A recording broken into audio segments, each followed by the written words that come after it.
And we are back today. Going to talk some SEC football, specifically the Oklahoma Sooners moving into that conference, recapping the year that Oklahoma had, along with Oklahoma moving on from Ted Roof. We're going to go ahead and give our thoughts, but we've got two guests joining me today. We got Jalen Ross with the Blitz Period, and we got Jay with Unfair Sports. So we'll start with Jalen, and then we'll move to Jay down here. Guys, go ahead and tell them where they can find you. Yeah, like Preston mentioned, you can find me at the Blitz Period podcast on Spotify, Apple, wherever you get your podcasts. Trying to keep it going as often as possible. It's been pretty inconsistent lately, but if you want all the content and all the stuff, you got to head over to Instagram, Jalen M. Ross, aka Sooner Sports Daily. You'll find all the news, all the updates, everything's over there. And then on Twitter, _Jalen Ross, we're just mainly OU stuff, but kind of just me expressing my thoughts on the day to day. Yeah, it was good. Y'all know me, Jay, Unfair Sports. You can find me on the Xbird at Unfair Sports, as well as here on YouTube and wherever podcasts are downloaded and listened to. Thanks for having me, PG. Thanks for coming on, guys. Appreciate it. Now, I got to start it off. Jalen, I don't think I've ever asked you this question, but I've seen you have a picture with the one and only Barry Switzer. You got to meet Barry Switzer. What was that like? How in the world did that happen? Yeah, it was so this was actually spring practice 2022, so Brent's first year. I think this was one of the last practices, and went up there with one of my high school coaches. We were just kind of hanging out, and it was a big recruiting day, so there was a lot of former players around. I mean, no crazy names, but a lot of older guys who were just around hanging out. And from what I remember, I think I turned around and I was talking to an older player from like way back in the day. We're just talking, and I look back and I see Barry Switzer. So I've seen Coach Switzer plenty of times, and he was pretty close to me. And so I just went up and introduced myself. I wasn't even anticipating getting a picture or anything. It was like, well, I just get to have a conversation with Barry Switzer. Like that's good enough for me. And we just start talking, and I wanted to talk to him mainly because he actually coached. He coached my grandfather. He coached my cousin in the 80s. They won national championships with him. So I was just talking to him about them and letting him know, like, yeah, that's my family. And he remembered them too. I mean, for a guy as old as he is, he still remembered those guys, and he's telling me stuff I didn't even know about him. And we just kind of had a conversation about that. And I didn't even ask for the picture. I mean, he just saw me, I had my phone out, and he was just like, "You want to take a picture?" I was like, "Sure, of course I do." And so got the selfie, and that was that. And it was weird because I don't think I got starstruck, but it was just like, wow, this is Barry Switzer. Now, obviously, that's something I'm going to cherish for the rest of my life. And I was fortunate to actually do an interview with him last year, a few months after that. So it was pretty awesome, but it was definitely surreal. Yeah, no, meeting Barry Switzer, the king, the guy who, I mean, let's be honest, Oklahoma football is what it is because Barry got it to where it is. That's truly incredible moment. But I want to talk about this season with y'all. I want to recap kind of just what happened. So Oklahoma goes out here 10-3 after a 6-7 season. Jalen, I know I had you on last year after some of those losses, and they were just brutal. They were hard to talk about. And luckily we didn't have very many of those this year, but I almost feel like the 2 losses that we had in the regular season equated 5 regular season losses. Like, people were just up in arms about it. And then you go out here and lose the bowl game to Arizona. Listen, people got their own takes, their own opinions, but I don't feel like Oklahoma did that bad. You win 10 games, you go into the SEC, you land another top 10 class, and I would expect they might move up a little bit more depending on if players get graded higher after the Under Armour All-American game. So, I mean, what were some of your initial reactions this season from the Oklahoma Sooners? Anybody can go. Jay, I'll let you take it. No, you lead the way, Jalen. Lead the way.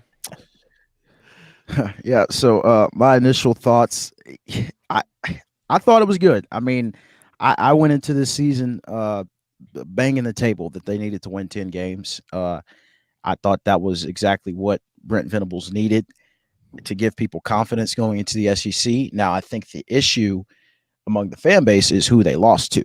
I think that people see that you lose to Kansas. Obviously, you should never do that. And of course, you lose to Oklahoma State. So, and going into this season, like my whole thing was, yeah, they'll probably lose to Texas. They'll probably lose to BYU. Those are my two losses. Obviously, that didn't happen.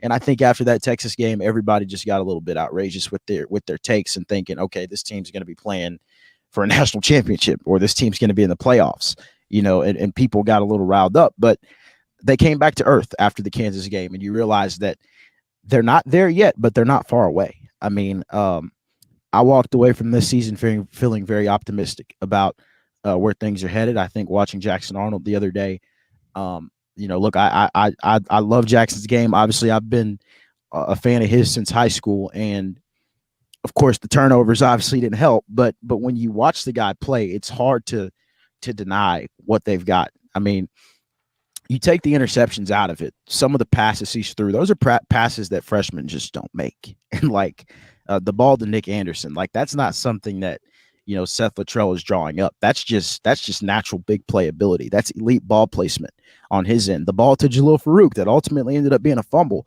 It was a great throw. Like there was another throw too. I can't exactly remember it off the top of my head, but he made some great throws in that game. But I think overall as a season, you saw improvement everywhere from a season ago, which is what everybody wanted. I mean, I don't think anybody really was walking into this season as fans saying, they're going to go to the playoffs, or they're going to be I think we were all expecting a New Year's Six kind of season, and obviously that's what should have happened if we're being honest, and that's a whole another rabbit hole. But I think just on the in the grand scheme of things, it was a successful season in my opinion. I mean, the throw to Brennan Thompson is what I was thinking about, by the way. But you just think about how they got better in each spot. They got better on defense, which wasn't that great last year. So the only way you could have gone is up. But they improved across the board on defense. They found leadership across the board, and that's something that Brent Venables talked a lot about, was that's what they needed. They had that competitive depth thing going. So I feel great about where things are headed. I think, again, I think they're far away from where they need to be.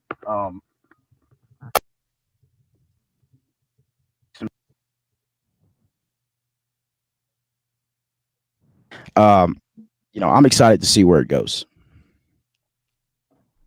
Yeah, no, I'm with you on that. I think the one thing that jumped out to me for the season is I was in the exact same similar space as Jalen. My two losses were Texas and BYU, because I know how bad BYU's field is. And it's the altitude, it's the time of the year, it's probably gonna be bad weather. There's a lot of factors that played into that for me and that thought, and of course it ended up being Kansas and Oklahoma State, and both being road games. Luckily, we only lost by a combined 8 points in those two games.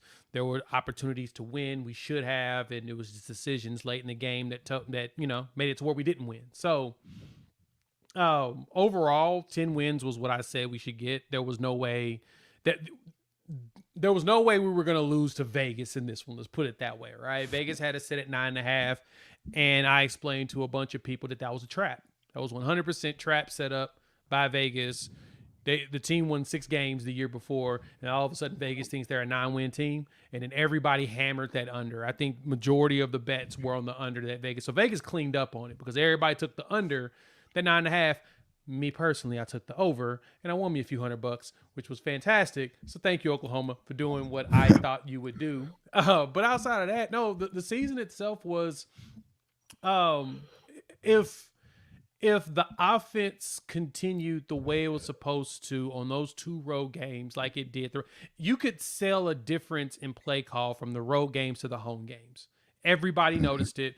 And for us, we lost to a 9-win Kansas, 10-win Oklahoma State, and then a 10-win Arizona.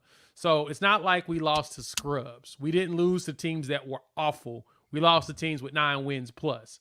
So, I mean, of course, you don't lose to Kansas or Oklahoma State. You shouldn't, but at the same time, it happens, right? A broke clock is right, twice a day. So every once in a while, unfortunately, got to take your lumps against certain opponents.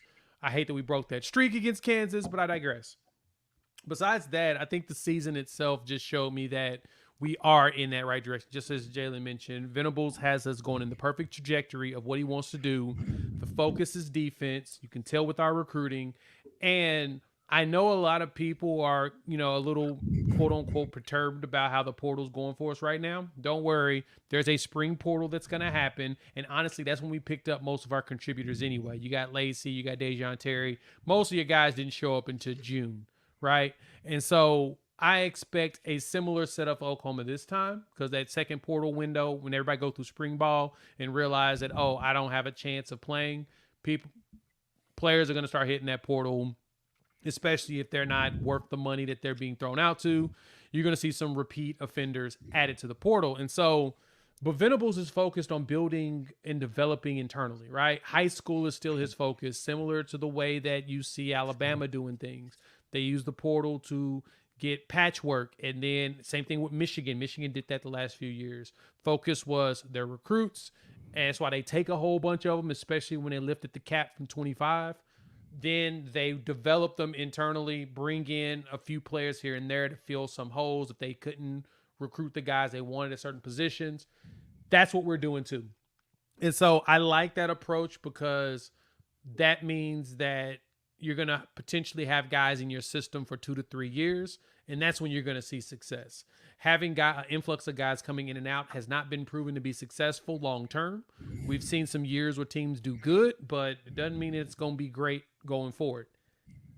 And I'm very excited about what next season looks like, especially since we have so many veterans coming back.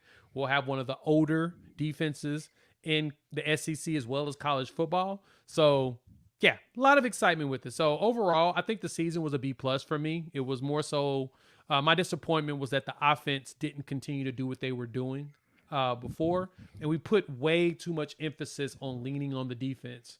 Attrition kicked our butt. We had a lot of injuries, players going down here and there, a lot of minor injuries too, where they were just getting pulled out and couldn't finish.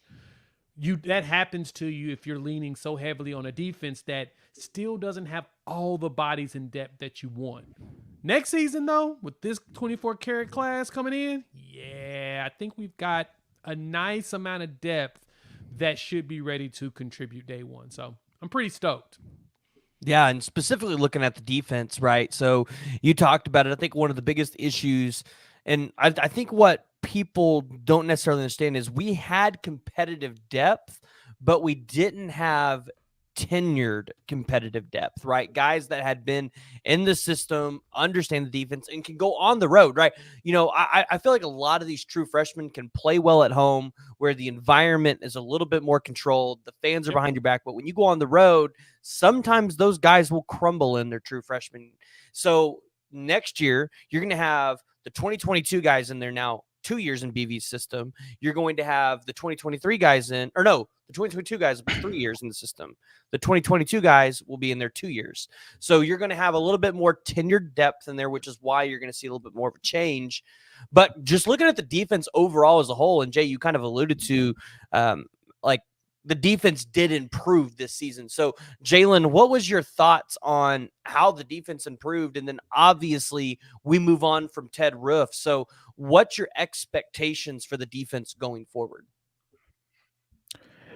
I'll be honest. I don't see any reason why this defense shouldn't be a top 20 unit next season. I mean, you talk about the experience they're bringing back, the leadership they're bringing back, as I mentioned earlier. Of course, what they're bringing in on the recruiting trail, and then obviously with the hire of Zach Alley. I mean, I love the hire, and I'm sure we'll talk more about that later. So I'll do my whole spiel on that when we get to it. But when you talk about, you're bringing Danny Stutzman back, you're bringing Billy Bowman back. Those two alone, I think that tells a story. And then you think about the depth that you've got at linebacker. I mean, obviously Jaron Canick's got some getting better to do, but you've got him in that room. Deshaun McCullough's got to get better, but you've got him in that room.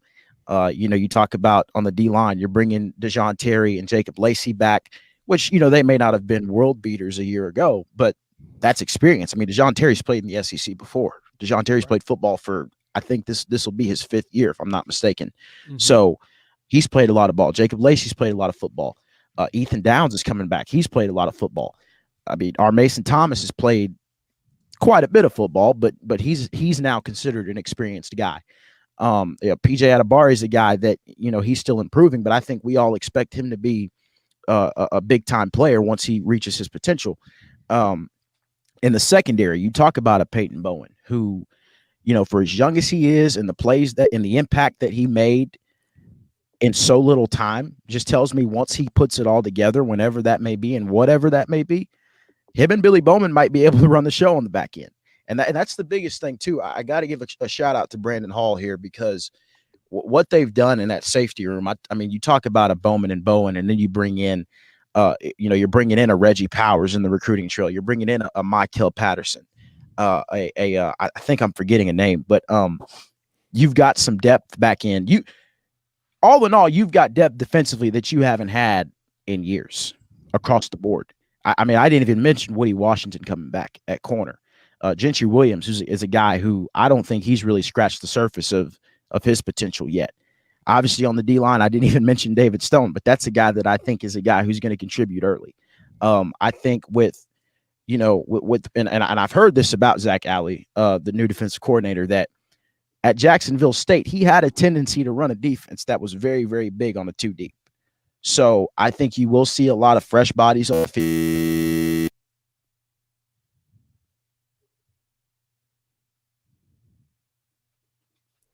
We might have lost them right there. Anyway, this man went down. Jay, what are your thoughts? Yeah, no. Did I go out? Oh yeah, You you did. now You're you're back, back. though. Come on back. Oh, good Lord. Yeah, I have no idea what happened. What part did y'all lose me at? You were talking about bodies and the 2 deep. Okay, yeah. 2D.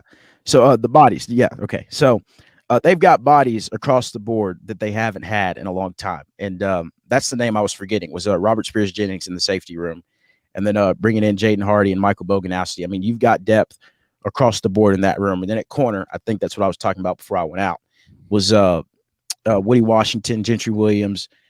Should be Kendall Dolby once he moves back to his natural role. He's been playing a little bit of cheetah since Deshaun McCullough has been in and out. But I'm really high on this defense. I think that they'll be great next year. I've beat this dead horse a million times, but look, when Brent Venables was at Clemson, year 3 is when they put it all together on defense. I think the same thing's going to happen here, and especially when your leaders in Billy Bowman, Danny Stutzman, Woody Washington, it's their 3rd year in the system. They're the most experienced guys in the system, and Ethan Downs. So I think the experience, the leadership, it's all out of the world. You've got Stutzman and Bowman, who are probably going to be preseason all SEC guys next year. So, or in a few months, actually. So I'm really high. I have high expectations for them, and I'm excited to see what happens with them. And I understand your high expectations because, and I think Jay can attest to this, BV came and said, give me 3 years. Well, year 3's coming, and year 2 looked pretty good.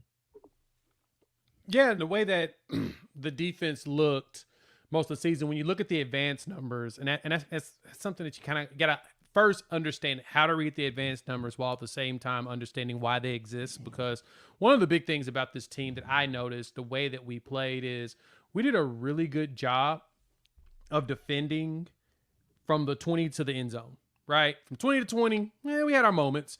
And we also had those moments where we would, the first drive, we'd struggle. And then from there, we put the clamps on some teams, right? Some teams, it took us about a quarter. Then we put the clamps on them for the rest of the game. I mean, that West Virginia game is still one of the more impressive games we had this season, outside of the goal line stands that we had in, a few games actually this season, where we stopped a team at the 1-yard line like 4 times. But our ability to allow West Virginia's quarterback to complete like no passes from the 9-minute mark in the 3rd quarter on, like he had 0 completions from the rest of the game. We were in that behind so well. And so as the season ended, I mean, I've got pulled this up, 3rd down rank going into the bowl game itself. We were 14th in that rank. We were 35th in red zone defensive rank, 33rd in SP plus, 12th in defensive efficiency rating, 21st in DFEI. So in a lot of the efficiency ratings and stuff, we have jumped dramatically from what we were the year before, right? Like it's a dramatic difference. And if Danny Stutzman doesn't get hurt before that Kansas game and that Oklahoma State game, he's able to play those. I don't think we deal. honestly, I don't think we lose those games because it's a lot easier for him to kind of command that defense like he's done all season. We have more experience going into next season, so I think we'll be better when it comes to that. But he was that field general. He was that quarterback of the defense. He's that common denominator. When he came back, you started to see the defense going back to what it was. But you don't lose key players like that. Games change, and you don't see as bad of attrition as the season goes on. Luckily, all these players have had a year and now a year and a half in this system. You're going to see a big difference going into next year. Miguel Chavis put out a tweet, a while ago, and I've referenced this a few times because I thought it was just a staggering number. We had well over 4,000 snaps by freshmen, redshirt freshmen, and sophomore. So basically, guys, either 1 year or 2 year on this team in college football, and we had the most snaps of any ranked team in college football. Everybody, of course, unranked teams that are, weren't winning very many games, they had a whole bunch of snaps too because they were playing young players. But we played a bunch of young players and was winning games. That, to me, is a testament to how the system is starting to stick and the direction and trajectory that we're going. You can't beat a bunch of young players playing, getting that real-life game experience, and seeing success from it. Now all they're going to do is be more hungry. Be like, all right, we was able to get 10 wins out of this. We need to go ahead and figure out how to get 11 because it's a lot harder to go from 10 to 11 than it is going from 9 to 10 because that means you've got to beat a team that you probably shouldn't beat or you may have struggled to beat. We have an opportunity next season. I'd say 24 and 25 are really the 2 years because of all the players we're bringing back and how much experience is going to be there. Got an opportunity to make some waves early. Got to take advantage of it. Yeah, and looking at the defense, and Jalen talked about it a minute ago, so you're returning Billy Bowman and Danny Stutzman, who you imagine would be preseason SEC All-Americans, and you would imagine one would be a Butkus front runner, and one would be a Jim Thorpe Award front runner. But you have Danny Stutzman coming back, and I'm curious to see, do you guys think we see any linebacker make the leap that Danny Stutzman made this season, next season, whether that's a Jaron Kinnick, or you have a Kobe McKenzie or a Kip Lewis, because that linebacker room is really deep. And I feel like some of these really good linebackers are about to start getting lost in the mix. Yeah, I'd say you're going to get that from Kinnick and probably Kip. I think those are the two that's probably going to make the biggest leap going into it. I think Kobe does make a leap as well to where he's going to force himself on the field also. But I think if anybody should make the biggest leap, it's probably going to be Kinnick. I mean, this is only his second year playing the position of linebacker. He was an athlete in high school, mainly a quarterback, running back. He did some wide receiver stuff, played safety. He never played the position of linebacker, and the biggest problem for him is playing linebacker in a Brent Venables defense is a lot harder than playing linebacker in anybody else's positions. Not only is Brent Venables a former linebacker, but he puts a lot of weight on his linebackers. He requires them to do a lot of thinking and really run that defense. So because of that, you got to because of that, there's a lot more work that goes into figuring out how to play that position for him, right?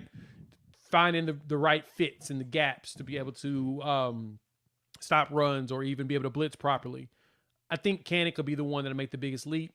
I think behind him, you'll see between Kip and Kobe McKenzie doing it. Lewis Carter is definitely going to find a way on the field too. He's going to force their hand to get him on the field as well. Best part, though, is that going into the SEC, outside of our non-conference games, I don't expect anybody to go max protect against us. So I can see us actually getting sacks this season. Teams were very cautious about our team. So they started to run a lot of max protect and give their quarterback just enough time to get rid of the ball within about 3 to 4 seconds.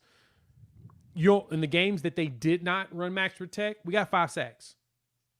Tells you a lot about how the games are going, right?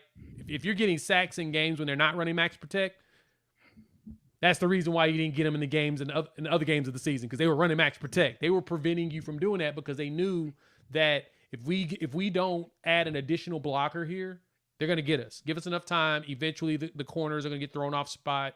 Linebackers get thrown off spot, and you can go ahead and complete some passes. So I think that's going to be the biggest change too going into the SEC, and I think that actually will help us be more successful. Yeah, and before I pass it on to Jalen over here, so I do want to see Jaron take that next step. I think the problem is not everybody's Danny Stutzman, and Danny Stutzman's out there running the entire defense for Brent Venables on that field. I mean, you saw it in the bowl game. He's literally, who was he having to throw? I think he threw Kendall Dolby. Kendall Dolby.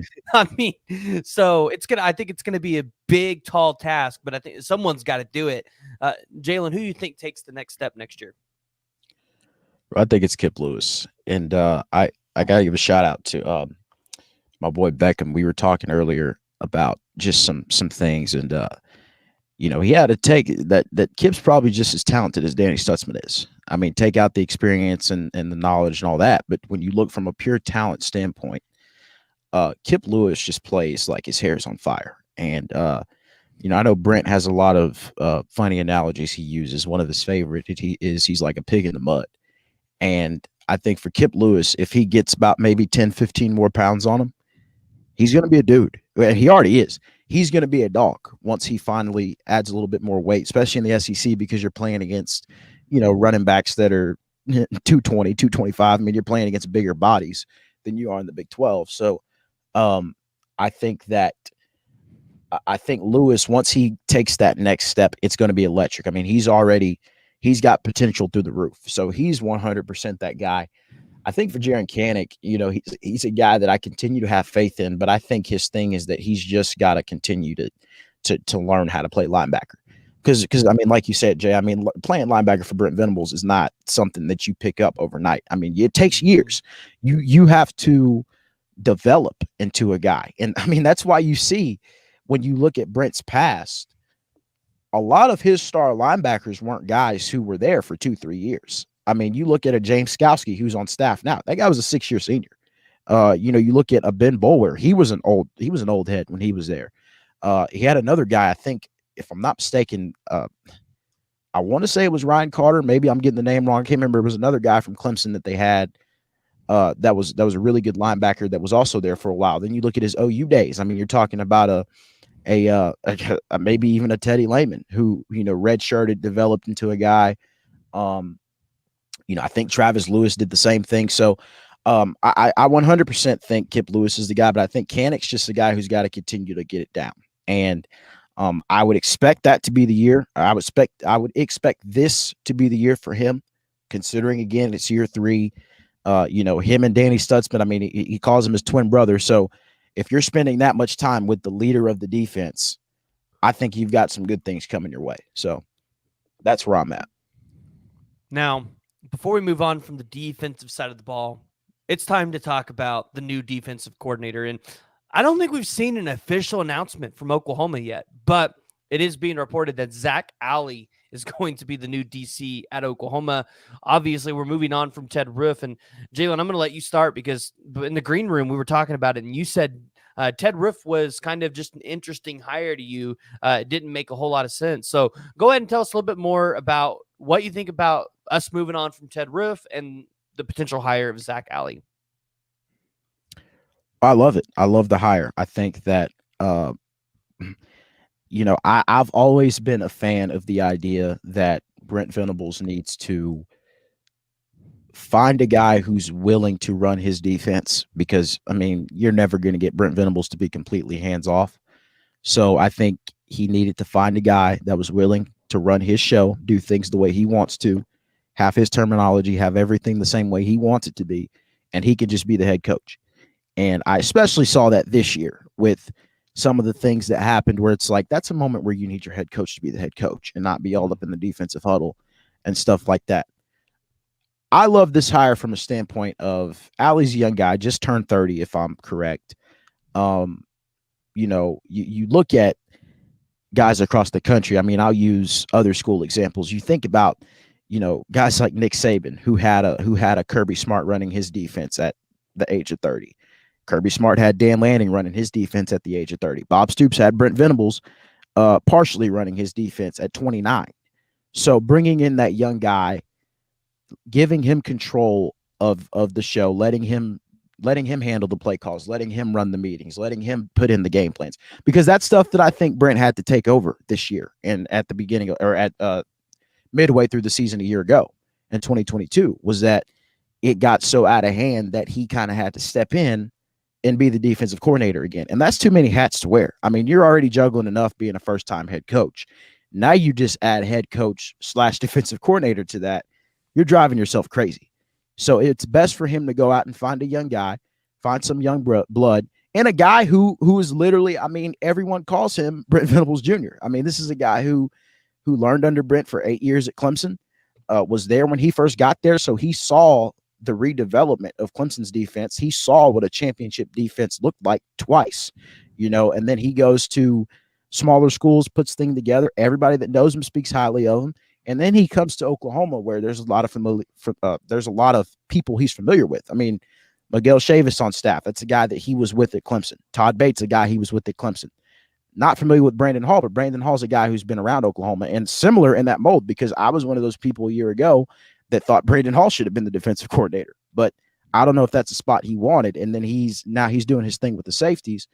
But I think it's a great decision for the future of the program, because, again, now it gives Brent the chance to be the head coach. I mean, one of the pivotal moments I think about a year ago is, like, I think it's from Bedlam. There's a moment where there was some kind of coaching decision that needed to be made. And Brent Venables is ducked off on the sidelines talking to the defense. And, like, you don't really want your head coach to do that. I mean, I know Brent Venables is Brent Venables, but still, you've got to have a guy who's able to do all that, who can get in a guy's face, and the head coach can be the head coach. And even with, I mean, like, I was thinking about this overnight, like Kevin Steele, the defensive coordinator at Bama, made a comment last week before the Michigan game. He was like, who do you think is a defensive coordinator at Alabama? Like, even though I'm not making the calls, or even though I'm making the calls, and even though I'm doing all this is Nick Saban's defense. It's the same thing here. Even though Brent Venables is not going to be, dialing up the plays and doing all that stuff, it's still his defense. It's still his scheme. It's still his show. He's just got a guy behind him who he trusts and who's willing to do things the way he does. I'm positive that, Allie's terminology and philosophy and things are just the exact same as Brent Venables is. So I don't think it'll be a crazy move. I'm excited to see how it goes. I know recruiting is what everybody wants to talk about. And to me, I mean, I know it's not this simple, but I feel like as long as you wear that OU logo and you know how to connect with people, you can recruit. I mean, we saw it with Emmett Jones. I don't know how good of a recruiter he was before he came to Oklahoma, but he's been killing it right now. Same with Brandon Hall. I mean, the guy reeled in a 5-star safety last year, and that just doesn't happen a lot around here. So I really, really love this move, and I'm excited to see what comes of it. Well, I'll tell you how good of a recruiter Emmett Jones was. He was recruiting kids to Kansas. That too, and I'm pretty sure Jamar Chase was one of them, if I'm not mistaken. So, yeah, I mean, that tells you something. Yeah, that was absolutely incredible when I found that out, because Kansas was not good at that time. Jay, what are you thinking about Zach Alley? Yeah, no, I'm with Jalen. I'm spot on. Like, the best points he just pointed out was Kirby Smart being 30 years old when he took the job as defensive coordinator for Alabama. Well, he got his first job in 2007 at Alabama at 30 years old, and he took defensive coordinator at 31. Same thing with Kirby Smart hiring Dan Lanning, who was 30 years old, hadn't been a DC ever before that, and he came in and took over basically and helped create some of the best defenses in college football history. So that is definitely something that gets me kind of excited to think about, right? Plus, at the same time, Oklahoma has a pretty good history of hiring young coaches and they being successful. I mean, I'm going to put out a name out there y'all ain't going to like, but at the same time, we brought in an East Carolina offensive coordinator that was 29 years old. And guess what? He's out there putting up some numbers, something that you don't get very often. And so it's a good thing. I mean, John, obviously, we just talked about Kirby Smart and Dan Lanning being like 29 and 30 years old, being first-time defensive coordinators. So obviously that happens very often with people that are really good with defense. So, and the Brandon Hall piece, I totally got that. Brandon Hall, I mean, he may end up being a coach. They may move it from Valai to him, but at the same time, it's probably save Valai as well as Alley with Brent Venables overseeing everything. I don't think Brandon Hall wanted to be defensive coordinator. If you want me to be honest, I bet you that was the first conversation was, hey, Brandon, I'd love for you to take over this defense and run. And he's like, nah, kind of like just recruiting and, focusing on the fam. So Yeah, I don't think Hall wanted it. Like, we can say that, because that was the reason why Venables brought Hall to Oklahoma anyway. I Yep. think he brought him to help kind of run the defense. And Hall probably told him, no, I don't want to be DC. That's not what I want. And some coaches get to that point. Beanbo was an offensive coordinator before he came to Oklahoma. And then he was a co-offensive coordinator with, Riley. So he just had the title or whatnot, but he was doing it. But the opportunity to take it back, he's probably looked at him and was like, nah, I like where I'm at. I like just recruiting for my position. I don't want the additional work. Give me run game coordinator and help with that, but I don't really want to, be the coordinator, be the person in charge calling the plays. Some coaches do it and they're just like, nah, it ain't for me. You learn that very quickly about some. There's some coaches out there that have gone out, got head coaching jobs, come out after the head coaching job, take a coordinator spot and be like, nah, I don't want to be a head coach nowhere. I mean, Dan Mullins has been courted by multiple places to get a head coaching job again. He's just like, nah, I like being an analyst, right? Mm-hmm. People are begging Urban Meyer to come out of retirement to be their head coach, and he's just looking at them like, nope, I'm good. So at a certain point, once you've done it long enough, some coaches realize, nah, that's just not what I want. I don't want the stress of doing that portion of it. I enjoy helping in preparation. I want somebody else to call the plays. And that's just is what it is. I think Brandon Hall probably told Venables that exactly. And just kind of walked away from it. Saban is pretty particular about his coordinators. A lot of his are really from within, especially on the defensive side. He likes to groom guys up. So I don't know that. I mean, John's talking about Hall going to Alabama. I don't see that happening at all. I mean, unless there's some smoke out there that no one's been talking about. But yeah, I don't see Hall leaving to go be defensive coordinator when he probably, like I said, got offered the job here and passed it down. Now, back on Zach Alley. I think Alley is a higher, I mean, everyone talks about how he's a clone of, Venables, just as Jalen mentioned. He has all the same mannerisms. He loses his mind on the sidelines, just like young Venables did or whatnot. He needs a get-back coach, just like Venables did. A lot of that stuff, just reminds you, reminiscent of what Venables looked like when he first got here. And I know that Venables is still going to have his hand in the defense while Alley gets really acclimated.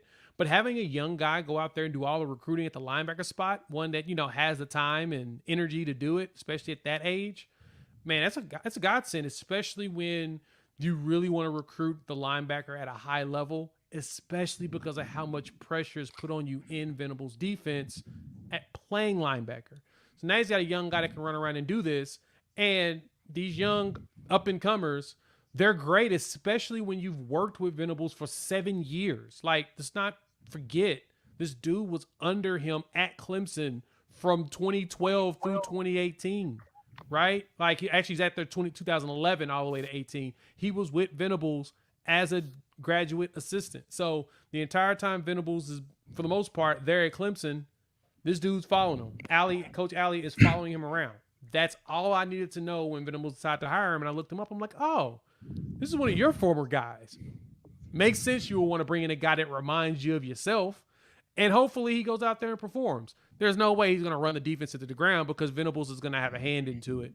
But his defenses at Jacksonville State were pretty cool. They were pretty fun. So you're going to enjoy it. And he's aggressive. So be prepared for a lot of blitzes. And I think at that point, you'll see Deshaun McCullough really, really shape out at that cheetah role. And if a healthy Harrington comes back and Samuel Masigo, that cheetah role, and then Kendall Dobie, that cheetah role is really gonna blow up, I think, with him and Venables working together. Yeah, you just got to get the right person in there for that position. And I think this too. I mean, I like you said, I have no doubt that Brandon Hall got, at least was talked to about this possibility when he first got the job, because I remember when he first got hired here a year ago, all that was reported was that Brandon Hall was being hired. There was no position. So of course we're all thinking, maybe he's the defensive coordinator. Not come about, he's the safeties coach, but and we all know how that goes. But I look at it now and I think, like, for a guy like Zach Alley, Oklahoma's the biggest school he's had a big time position at. So the question's obviously going to have to be, is he going to be able to handle, the pressure? Is he going to be able to handle the fan base? Of course, because as soon as something goes wrong, what it's going to be. It's going to be, oh, they hired this young hotshot, and now that this, they're going to find something to complain about the second things go left. So the question is going to remain, can he handle that pressure? Can he handle the media? Can he handle all that stuff? Now, all that aside, I think as far as recruiting, like, I don't know what his recruiting was like at Jacksonville State. Of course, he was never recruiting 4 or 5-star guys. But like I said, him wearing that OU logo and then having somewhat of the pedigree that he has, I think he's going to be able to go into these living rooms and say, look, I've come up under this guy. I've learned from this guy. He trusts me enough to do things here. And he's going to be able to have these conversations with families and persuade them to come. I mean, he's recruited kids in the Georgia area. He's recruited kids in the South in general, where Oklahoma is going to have to go to find SEC kind of players, if you will. Now, can he recruit that big time guy? That's obviously the question that's going to be remained to be answered. But again, I love the hire just from a standpoint of, I think that, when you think about how it's happened for other programs, I mean, I look at it for Kirby Smart, and it's like Kirby Smart, even before he became a D coordinator, he was working with Nick Saban as a 20-something-year-old in the NFL. Like, Nick Saban saw something in him from the jump, fresh out of college. And now we all see how that's going for him. Dan Lanning, again, I mean, he got the Oregon job at 33 years old, same age as Lincoln Riley was when he got a head coaching job. So these guys who move up in the coaching ranks fast, they move fast for a reason. And this is something a lot of people haven't talked about, but when Allie was hired as the D coordinator at Louisiana Monroe, it was Brent Venables who made the recommendation for him to get that job, because I think their head coach at the time was Terry Bowden, who coached at Clemson way back in the day, and there were some inner workings there. And now, you all see how that goes. So I think it's a great hire just from the fact that he understands things so well. He understands formation, terminology, all that stuff. And he's never worked with players like this before. I mean, the guy gets to work with Danny Stutzman. He gets to work with Deshaun McCullough, who's, players that look like Deshaun McCullough don't come around every year. I mean, everybody loves to talk about Isaiah Simmons, right? That's a guy that, if my timeline's correct, that's a guy that he would have worked with for at least a year. So, he's going to be able to work with guys that with a talent level he's never had. And he's going to be able to do some fun things with it, because I think, even though, yes, it is all BV stuff, as we said, Allie brings in, some young, fresh ideas that he may have seen at the lower level of football. Because a lot of these coaches get some of their stuff from these, Division II FCS kind of schools. So, it'll be fun to watch. I mean, I'm really excited for it. And this is the kind of stuff that gets me so anxious for the spring, because I'm just ready to see it on the field. So I'm excited to see how it all plays out. Yeah, and I like this point here by James. We lost Pierce to Peyton Pierce. I don't know if you're familiar with him, but dude absolutely blew it up all over social media. Was just an absolute stud. We lost him to Ohio State, to a young linebackers coach, and I think Oklahoma, the days of losing a 4 and coming in second to a 5-star linebacker, which BV has now done twice in his career at Oklahoma, came in second with Anthony Hill and second and Sammy Brown. I think those days are starting to become numbered, because you get a guy like Zach, who is a little bit more relatable to the younger guys, like Love Roof. Heard he is a great recruiter, but at the end of the day, he's not going to be able to relate to these young guys as much. He's not going to be able to say, hey, I've just been in your shoes, right? Zach Alley can. And so I think Zach Alley is going to be able to come in here, and you're going to see, especially at the linebacker position, you're going to see that recruiting change for Oklahoma pretty significantly. So super excited to see there. But we got to talk about the SEC 2024. And this is when we're going to get to see Zach Alley's first show. And this is the season. This is what it looks like. SEC schedule. I can pull up the entire schedule right here. We start the season off with Temple. Then you have Houston, Tulane. Get your first SEC test, Tennessee. And then you go on the road to Auburn. You get Texas, of course, at the Cotton Bowl. South Carolina at home. Ole Miss in Oxford. This main game intrigues me. And when you guys run through this, you guys can tell me if you agree with me or not. I think the main game, you're going to see a significant amount of true freshmen and sophomores in this game. I think the staff's probably going to look at it and say, this is a bye week. we got Missouri, Alabama, and LSU, which are going to be 3 really tough games. Let's see what we got in some of these younger guys, and let's let them go out there and dice it up. So you might see a quarter and a half, 2 quarters of these guys, and then you're going to see just a bunch of really, really young guys. And then you finish the season with at Mizzou, Alabama, and LSU. So I'm going to hand it over to you guys. Let me know what your guys' thoughts are about the SEC schedule, just your way too early thoughts or predictions, and we'll just kind of let whoever wants to go first go. I'll lead us off on this one. I think that there's only 3 games on here that actually stress me out.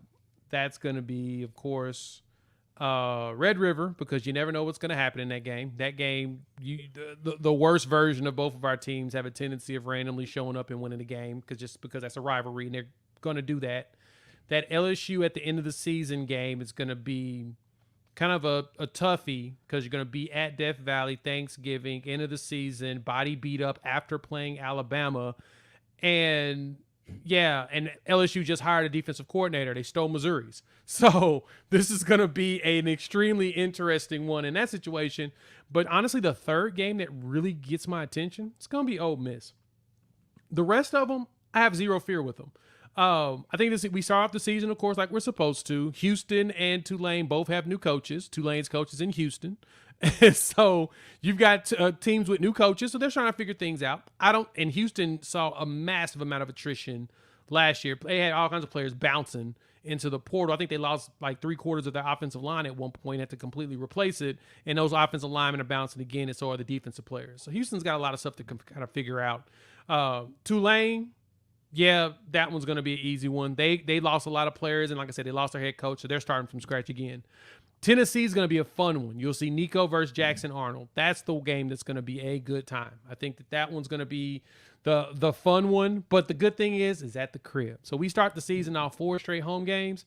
Warms my heart. I think we can start the season off with 4 straight wins. The Auburn game, Jordan Hare is kind of weird, but at the same time, I still don't know who their quarterback's actually going to be. Hugh Freeze is still trying to figure things out. He'll probably end up playing a lot of freshmen this coming season, so I think that one's a dub. The Texas game, they're starting to lose players left and right, but at the same time, they're also processing guys out. But they're losing a lot of their initial contributors. I think we can pull that W out. South Carolina's just awful right now. Everything is bad with what's going on there. So I think we get that one. But that Ole Miss game in the Grove out there in Oxford is where I'm just like, I don't know. Lane Kiffin's trying to push the envelope and tell us that you can live and die by the portal, and you can win a lot of games by just keep living in the portal nonstop without really recruiting. I don't know how much success he's going to have. By the time we get close to that game, we'll figure it out. We'll see what that looks like. I agree with you, PG. Maine is definitely a break because that's a bye week. That's the traditional SEC game where you play absolutely nobody and you get a break. That you do that before big games, right? That one's huge for us. The way that our bye weeks are set up is massive for us this season. Our first bye week is after Auburn. Our second bye week is Maine, basically. And then after Missouri. So we get a bye week before Bama and a bye week before Texas and technically a bye week before Missouri. Because we should go out there and blast Maine. So you can't beat that, right? That is perfect setup. And that's why the LSU game makes me nervous, because you go into play against Bama after a bye week, resting up from the Missouri battle. Then you got to go straight down to Death Valley. That game, because the Bama game is going to be physical, you're going to go right into a second physical game at LSU. And they're starting to get those Louisiana players again that Ed Orgeron was starting to lose in the last part of his career there. So because of that, I'm thinking that LSU is going to be a tough one. I can see at our floor in this season is 10-2, period. We've got one of the most experienced defenses going into the SEC. We're returning everybody but Pearson. And Cole and Jordan Kelly, but for the most part, you got DJ Terry, you still got Lacey right there in the middle.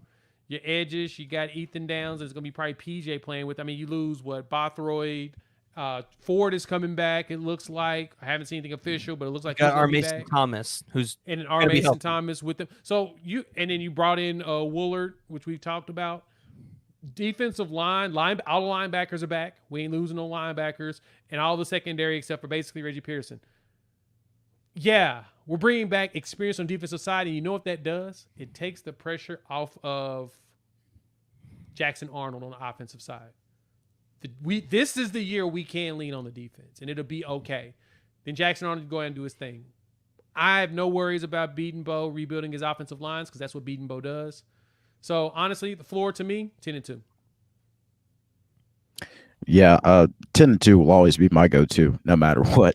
I think, and I've said that for the last 2 years, but I mean, it's very realistic this year. I think when you talk about, Ole Miss is one of those games I'm slowly starting to circle. They've been putting together some things in the portal. Obviously, Lane Kiffin and the way he is on offense, it'll be a fun matchup seeing that offense against an OU defense. Having a bye week before Bama and LSU is absolutely crucial because, and I think even for the players, like they understand how big it is. Like we, as fans, we can do all this talking and stuff about how big having Bama is, but the players get it too because of the success that Bama's had. They're going to know how big it is having them come into town and say, hey, you get to upset Nick Saban. And I'll be honest, they don't scare me as much as I thought they would. I mean, and this isn't just based off of what they did this past week. I mean, just this entire season, nothing about Bama's really jumped off the table to me. I mean, they're obviously not the same powerhouse they used to be. Jalen Milroe never struck me as a world beater of a quarterback. He obviously clearly a guy that you can mess with a little bit. LSU, I don't know what their quarterback situation is looking like next year. I think it's Nussmeier. And I didn't watch all of their bowl game the other day, but he played in that one. And I think he played pretty well from what I saw. But, of course, they've done some things in the recruiting trail. Missouri's a team that, we're slowly starting to hate again because of all their antics on social media. But they've been doing some things in the portal, and I've got to hand it to them. They've done some really nice things with that. But as you mentioned, they just lost their defensive coordinator. So yeah, but they're gonna be I don't know how really big of a good deal next that's going to be for them. But, yeah, they're going to be really good. I mean, you add Chris McClellan, you add Williams Winery, you already got two really freaking good defensive linemen right there. Of course, Caden Green on the other side. Like, they've got some talent. So, of course, it all looks good on paper, but we'll see what it looks like on the field. But if they continue on the trajectory that they were this year, that last 3-week stretch, man, like it's crucial. South Carolina, look, I love Shane Beamer, but I don't think that's really working out too well for him. Texas, of course, that's always going to be a big question mark. And I think they've got to start the season off with Georgia, if I'm not mistaken. So, that's going to be their first test. Auburn, Hugh Freeze is putting something together there. They had a nice recruiting class this year. Tennessee, of course, you mentioned Nico Lamaleva on that side. That'll be a fun matchup. Josh Heupel's coming back to Norman for the first time since, of course. So that'll be a fun one to see. Tulane, of course, doesn't worry me. Houston doesn't worry me. Temple doesn't worry me. So I think 10-2 is attainable. 9-3 seems realistic. I mean, again, those last 3 games, 2 of those last 3 games really give me the shivers a little bit. I don't think going into the Grove is going to be easy. Going into Farrell Field in Columbia, I mean, look, I think they get a win, but that's not going to be an easy one either. And then, of course, Bama, I think that's one they're going to win. I think that's the biggest game that's coming to Norman since probably Notre Dame 10, 11 years ago. I mean, of course, that game didn't end well, but that's the biggest game that's been on Owen Field in a long time. So the energy is going to be through the roof. Of course, it'll be a packed house from both sides. I'm pretty sure Bama fans will travel really well too. First time that you've had Alabama in Norman since Todd Bates was a player at Alabama. So it'll be a fun matchup just from a college football. I mean, that's all the script is written for that to be a game where, maybe College game days in town for the first time not counting the COVID year, for the first time in years as well. So that's shaping up to be a really fun home upset kind of matchup. And then, of course, ending the season with LSU, things get rough there.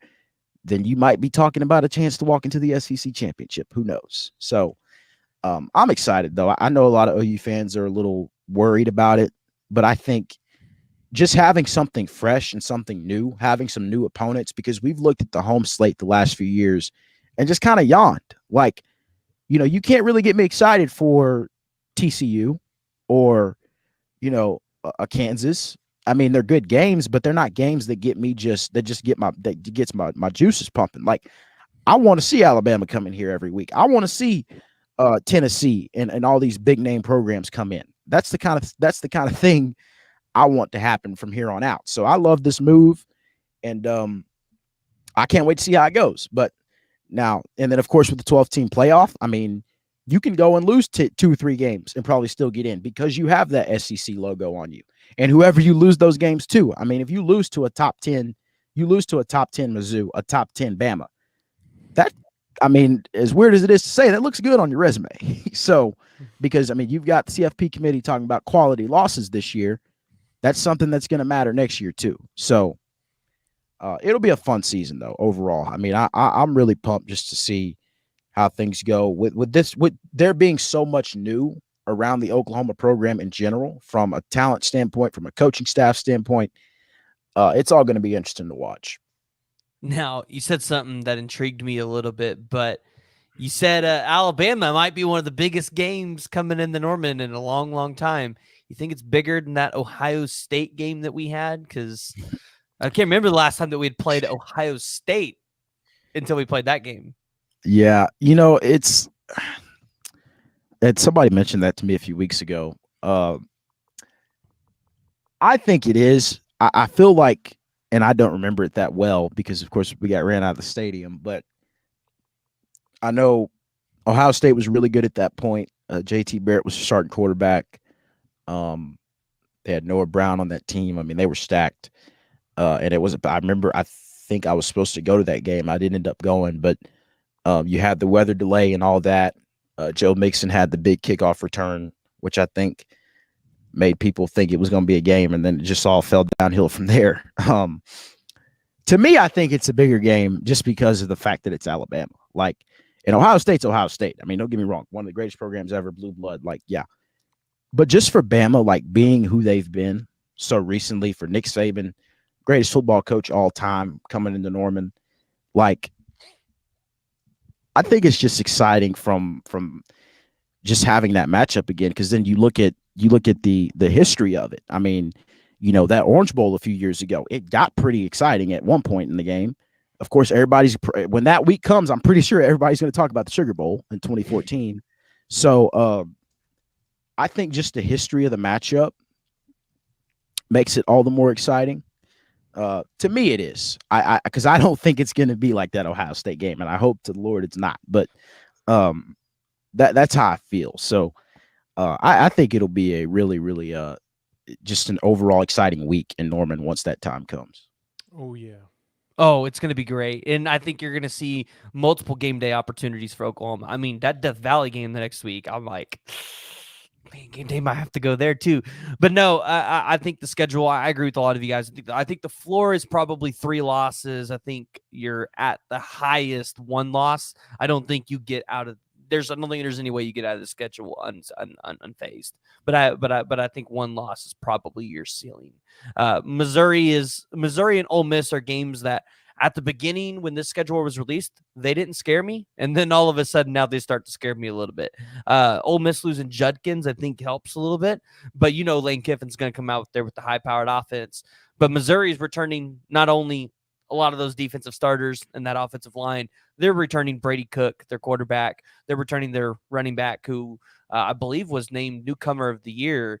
And then they also are returning Luther Burden and Theo Weiss. And I know a lot of people probably haven't been paying attention to Theo Weiss. Theo Weiss is still in college. Oklahoma. He is he's been playing pretty good. Wow. Yeah, he's got 1 more year. He's got 1 more year. You know what? If I'm not mistaken, I think he played like his freshman year at Allen in high school. No, I'm aging him a little bit. I feel like he and Lee Morris My cousin out there, for those who don't know, who played at Allen as well, they Mhm. knew each other from Allen. And I can't remember if Theo was like a freshman when Lee was a senior or something like that. But that's just a way of saying that he's been playing college football for a long time. Oh, Yep. yeah. He's been around. He's been around for a while. So, well, Oklahoma going to the SEC, definitely exciting. Somebody has an interesting question here, and I know this is always going to be the topic of conversation. And I just messed up my total layout. Here we go. Do you think our tailgating is SEC ready? So I know this was a huge conversation this year, especially with Lindsey Street coming back up. My take on it is I think with Lindsey Street open, people have kind of gotten an idea of what the landscape is going to be like this year. I think you see a much bigger start. I think, people will try to get their foot in the water those first couple of games. But I think by the time you have Alabama in town, you're probably not going to see an empty spot on Lindsey Street. So I don't know what y'all's takes are, but I definitely think OU's tailgating will be ready by then. I hope so. I mean, I hope people decide to come out. Now, I ain't been to no tailgates, but at the same time, I try to make sure I'm at home and prepared so that I can watch replays and jump right on the camera afterwards if I'm not traveling to a road game.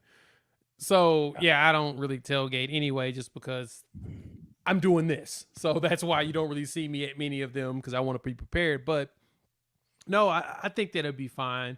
I think that people will start figuring it out, especially whenever our tailgate areas are taken over by travelers.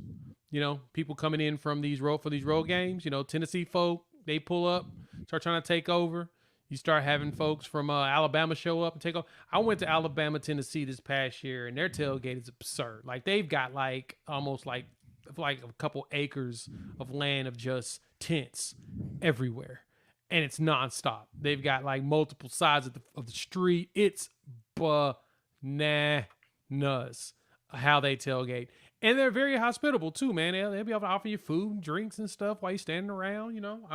I'm hanging out and they just giving me stuff. I'm like, okay, thank you. So as long as we get better in that capacity, I think we'll be fine. I don't think we're SEC ready yet, but I think we'll turn it up once the season starts. And one thing, PG, I wanted to mention, that Missouri's losing 6 starters on their defense plus their defensive coordinator next season? Did not. Yeah. So the fear I had in that Missouri game, especially when their DC decided to leave, that just made me just go ahead and say, nah, I think I'm good. They got a lot of stuff to replace, especially losing a bunch of starters in production. So it's going to be a different setup for them. Yeah. Yeah, I think on the tailgating thing, I'll say right now it's not even close to ready. We tailgate every week. Now our tailgate is not in the mix with everybody. I mean, it's more like kind of off across from the indoor. It's in a nice little area, but in the main spots, like compared to the SEC and even in the Big 12, no, it's not. Like, and I know it's something like Joe Castiglione wants to get better. Like him and Joe Harris have talked about it over and over. Now, there's a lot of things they have to work through. I mean, of course, them being the big dogs on campus, like you would think they can just change things with the snap of a finger, but they have to talk with, the city of Norman and all these different things to make things happen and locations and all that go through. And I know they want it to improve because when you look at the SEC, man, it's a different animal. Like we even mentioned the Grove at Ole Miss. They've got a whole village dedicated to tailgating. That's just something you don't see everywhere. I mean, Tennessee's great. Alabama's great, as you mentioned. I think A&M's got a nice little scene. So, like, and I know this is something that Joe C. did before the movie even came to fruition, that he kind of traveled around the country. Or, well, really, I say around the country. He traveled around a lot of SEC schools, just kind of, well, not just him, but some university officials traveled around these SEC schools to see what their stuff is like. So they can come back to Norman and say, hey, this is what we need to do. If we want to be on that level, if we want to get on that next level, these are the things we need to take care of. And I don't know exactly what that looks like. I mean, of course, bringing Lindsey Street back is a big deal. I love the fact that they've expanded the Walk of Champions, which is something that needed to happen, and that's great. But just imagine it even better when you've got, hundreds of tailgates on the side. Like, it looks even better that way. And they've had moments this year. I mean, I think the tailgating for the West Virginia game was really good. I think the TCU game, for as early as it was pretty good. So like, they're getting there, but they've got it. They really simply just need to have more locations. I mean, this was something I made this point like 2 years ago on our old podcast that we used to have. I said, maybe you need to go into like if Ole Miss has the Grove, maybe you need to go into find you some big plot of land on Campus Corner or anywhere on campus, and you create like a little tailgating village, and you call it like the Switzerland or something. Name it after a coach. Name it something. So you have a landmark that's like dedicated to tailgating, and when these teams come into town, you say, "Hey, this is where everybody's at. This is where we hang out." Because that's the thing. A lot of people are going to be at Campus Corner. A lot of these Tennessee fans and Bama fans, when they come to town, they're going to be over at at Ocon's and all these big places that fans talk about. But you need to have. They need to get to the point, and I think they will in the next few years, where there's tailgates covering every inch of grass on this campus, and I know that that's something that Joe C wants. So I think once I fully expect that, like before the season, I would bet by the time we get to August, they're going to have some kind of plan and say, "Hey, we're opening up more areas, like we're doing something." I would fully expect that they do, because as it stands right now, they have probably one of the worst tailgating scenes in the SEC, as much as I like to say. And I love Oklahoma. I love everything about it. But like the corporate tailgate stuff with the Champions tailgate thing they got going, like that, you don't need that. You don't need to have people paying thousands of dollars for one game to tailgate. You need to give that. They tore down the Bud Wilkinson Center or house to open up all that land. You might as well use that for people who want to come in and bring their grills and have some fun. Like, I'll never give the University of or Oklahoma State University credit for anything, but I will say the one thing they do really well is tailgate, because when I went to Bedlam in 2021, it was like when you walk up to Boone Pickens Stadium, they've got tailgates and tents set up right across the street from the stadium. Like, you can easily just put all your stuff together and walk across the street like that at the snap of a finger. It's that quick. That's the kind of thing I think Oklahoma could do. Do it in a safe way, but that's something you can do.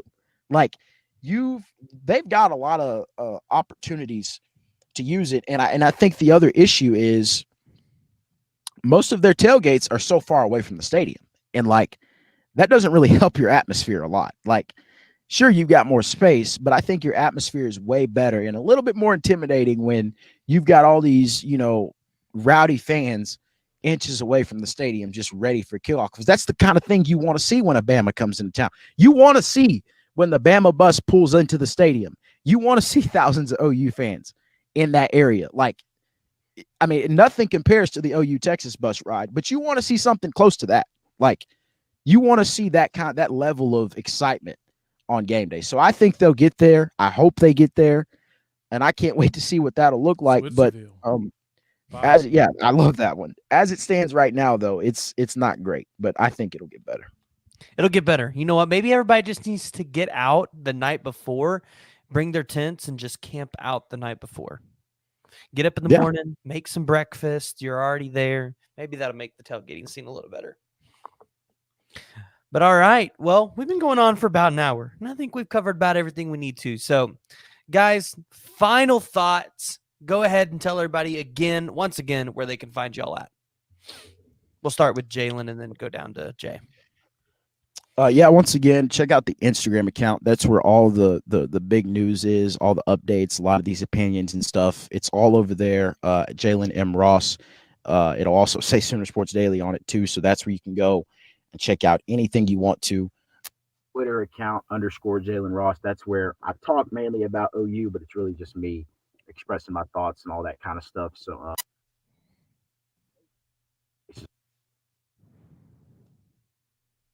good stuff.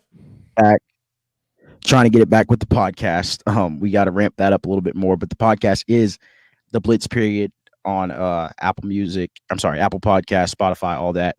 And you guys can watch or listen to some stuff from the season, from the preseason, from a year ago if you want to. There's actually an interview with a high school Jackson Arnold on there. So if you guys want to check that out and hear some of the things that he said then and see how they're working out now, you can go ahead and do that. So that's about it. Well, you know me, Jay, Unfair Sports. You can find me here on YouTube. You can find me on the X-Bird at Unfair Sports and wherever podcasts are downloaded and listened to. Holla at your boy. All right. And we're going to end it off tonight with some good news. Oklahoma is going to be getting a former 5-star offensive lineman on campus this weekend. He's also going to be going to Tennessee, but this is not one that I necessarily had my hopes up high for. I don't think you should still hold your hopes high, but this is definitely good news for Oklahoma. You're getting Zaylen's Hurd on campus. I think he was like a top 15 player in the 2023 class. So yeah, he was a 5-star on everybody's ratings except for ESPN. So he was borderline 5-star plus. But right. I don't think he makes it to campus. Ooh, yeah. Well, it depends. If Oklahoma's first. No, Oklahoma's not first. Oklahoma's been set to Sunday. He's in Tennessee tomorrow. Going to be a tough one. Gonna be a tough one. All right. Spinning wheel of death.